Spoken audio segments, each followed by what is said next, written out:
大家好，我係福建中學小西灣嘅助理校長馬利安老師。今日我想同大家分享，我哋點樣透過課堂以外嘅英語學習活動，為同學打造一個最理想嘅英語學習環境。要建立英語文化，我哋覺得第一步係要令同學敢講。其中中四至中五午間口語練習就係一個有同齊支持、氣氛輕鬆而且高頻嘅練習平台啦。同學分享嘅題目都好多元化嘅喎，由中國傳統文化，例如新界圍村嘅盆菜、粵劇，到潮流文化，又或者係成年之後應唔應該繼續同父母一齊住呢？呢一類嘅生活議題，我哋都一一概覽嘅。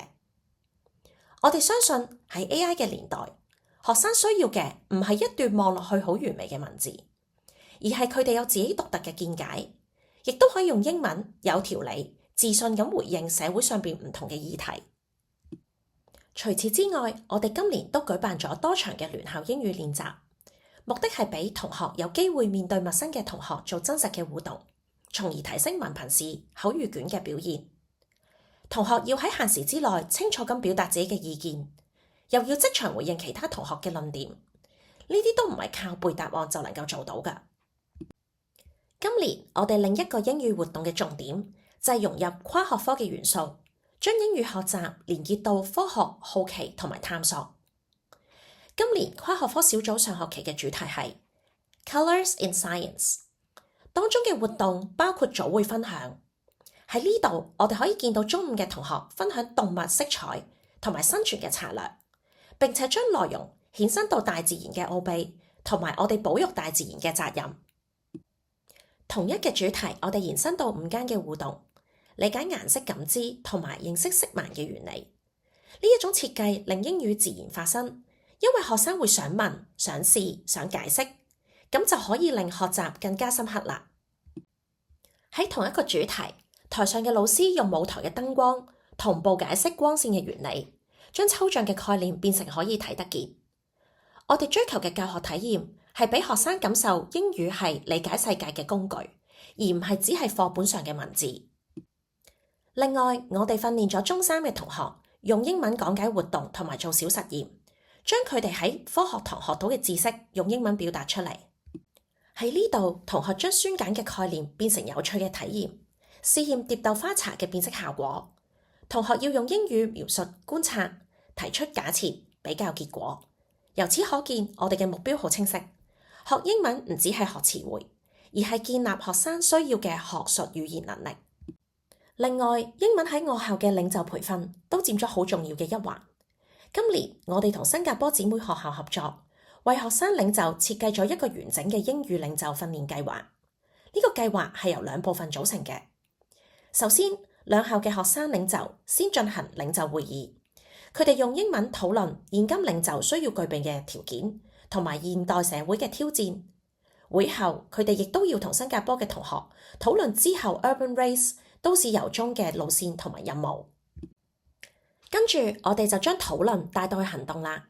喺 Urban Race 都市遊蹤入邊，我哋嘅學生要同新加坡嘅同學一齊合作解難，完成任務。過程中，英文唔係一個學科，而係一個必需品。我哋刻意為同學製造咗一個真實嘅情景，要用英文溝通同協作。跟住，我哋就去到同學同埋老師充滿甜蜜回憶嘅環節——境外英語學習交流。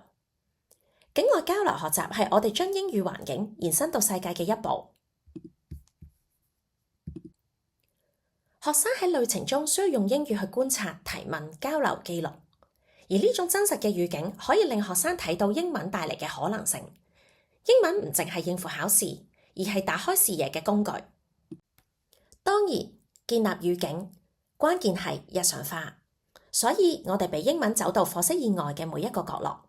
例如喺陸運會，我哋會有英文司儀、英文廣播，仲有英文頒獎。呢啲嘅安排看似好細微，但係累積起嚟會令同學明白，英文唔係特別場合先出現㗎，而係校園生活嘅一部分。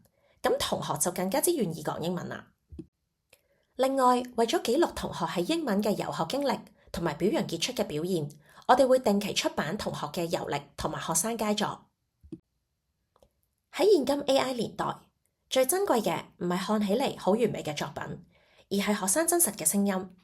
每一篇嘅作品都帶住同學學英文獨有嘅痕跡，好奇、勇氣、反思以及願意嘗試。呢個就係我哋出版存在嘅理由，亦都係我哋英語教育核心嘅價值。最後就係我哋萬眾期待一年一度嘅英語音樂劇啦。學生喺排練嘅過程中，要學發音、學語調、台風同埋合作。我哋相信學生會將企喺台上邊演出嘅呢一份自信帶到課室，帶到生活，帶到未來，帶到每一次需要用英文表達嘅時刻。總結今日嘅分享，我哋福建中學小西灣相信英語唔係淨係要做得啱，而係要用嚟思考、連結、成長，讓學生喺校園入邊一步一步建立能力，亦都一步一步走向更廣闊嘅世界。多謝大家。